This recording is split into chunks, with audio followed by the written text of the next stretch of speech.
another one wrote somewhere on page 2, I think, of the paper which I saw, "Dear Mr. Examiner, you are still wasting time on me when there are more serious candidates?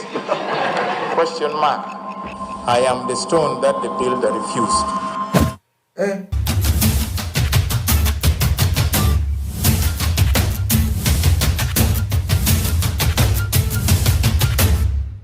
It's very absurd that that is happening in my country. It's very unfortunate that is happening here in my country.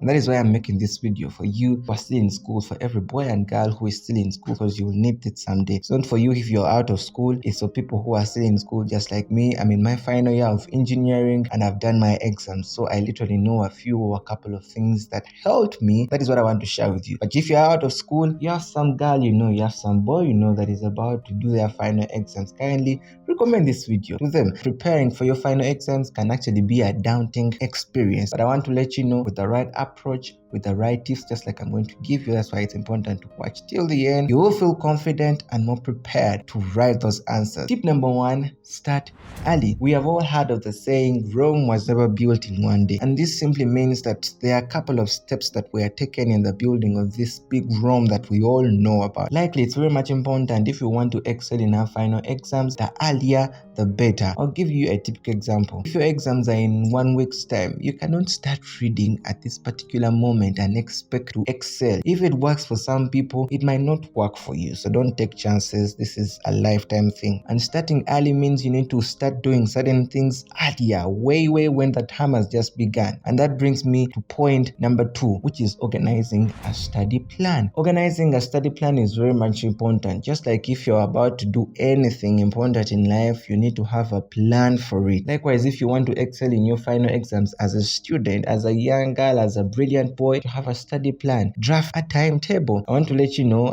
when I was still in high school, actually even at campus, I've used this concept. I would have my own timetable in a week or in a day. Yes, there are school timetables. They'll tell you probably on Monday we are doing this and this and this and this and this. But then it's important that you, my friend, you also draft yourself a personal plan, personal schedule on a personal basis. Because I want to let you know, not everyone understands everything at the first time. If you're among those people who understand things in the first place or at the first time straight from the teacher's mouth, then good for you. But if you're not that person, it's very much important that you have a personal reading schedule, because some things will make much more sense when you're reading them personally. Tip number 3 that I have for you and I is to get adequate rest and nutrition. It's very much important that you take some rest. Yes, we are looking forward to getting those good marks. We are looking forward to excelling. It's a desire of our hearts. We want to make our parents happy. We want to make our parents proud. But it's also important that as you're working that hard, it's important that you also have some rest. Just like a machine that does not talk, that does not breathe, that does not eat, has some rest. Who are you? Who are you, young girl? Who are you, young boy, not to take some rest? So it's very much important as you're working hard. Yes, it's important, it's expedient that you work hard, but it is also important that you rest. Yes, I know you want to save for that bag, you want to save for that dress, you want to save for that shoe. It's important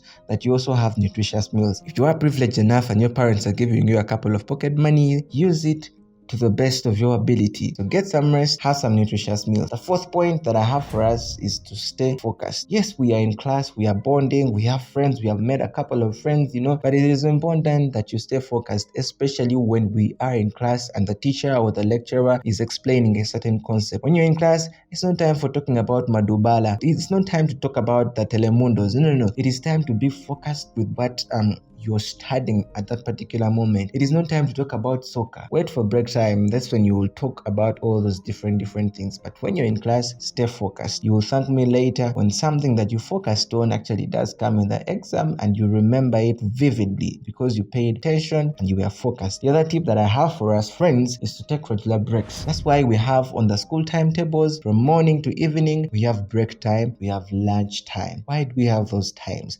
So that you can actually refresh, so that you can actually get out, get some fresh air. And when it's time for break, it is time for break. Don't go for break and then you also go with a summary. No. You're not breaking up. You're just getting into a new location but still continue reading. It's important. There's a reason why you need to break, because a fresh mind is a mind that can actually take in more concepts. But if you think continuous loading it over and over again is what is going to make you excel, then my friend, you might as well be wasting your time, because not all those concepts are going to go in the long-term memory. They will go in the short-term memory. And when the time for the exam comes, actually, you won't be remembering those things. The other tip that I have for you girls and boys is that you need to practice past papers. Now, here in Uganda, there is something called a QB, a question bank. It's literally a book that is compiled with all the different questions that have been coming in UNEB examinations. Questions that have been coming from probably 1998 up until this point. So it's very much important that you get a couple of friends and you discuss these question papers. Because let me tell you the secret, just in case you've not yet discovered it. Most of these questions that these examiners actually set are questions that have been set before. Most times, most cases, the same questions will always be coming back. They might not bring the same questions for last year, but they might bring the same questions for the other year. And also what it gives you prior preparation. Because when you fail on a particular number, you have the chance to actually go and ask a lecturer, you have the chance to actually go and ask a tutor or a teacher, how can I do this? And you rectify it before the final exam. Then the second last point or tip that I have for you is to collaborate with friends. No man is an island. You are not an island. I am not an island. I need you just like you might need me. You need him just like he might need you. Yes, we might be in a class like I was. We were in a class of something like 50 people, but then there's a bunch of those people who are not serious. There was a bunch of those who are mediocre, serious, not serious. And there was a bunch of those guys who are actually serious. So it's very much important you don't die alone. Don't die in your boat alone. One man actually did say, if you want to go far, go alone. But if you want to go further, go together. Then lastly, seek for help. If a certain concept is not clear, reach out to someone who has understood that particular concept.